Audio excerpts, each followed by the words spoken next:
Ялқын журналы август санын тәқдим ите мақсатыннан Qorбыз пати деп исемләнгән кичке чара уздырды.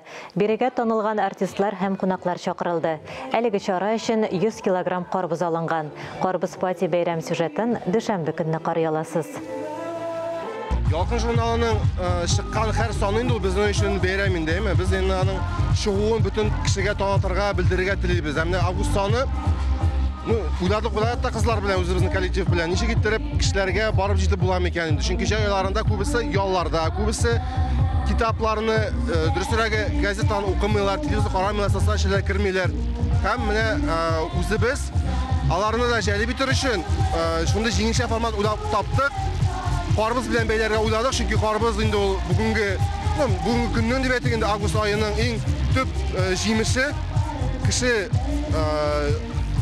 ярата ул Qorбызны ашарга, шуңа күрә Qorбыз да ашасын, шул ук вакытта журналның яңа саны да тәкъдим ителсен дигән уй белән менә үзебезнең бина янында җәйге ачык һавада бәйрәм оештырырга уйладык.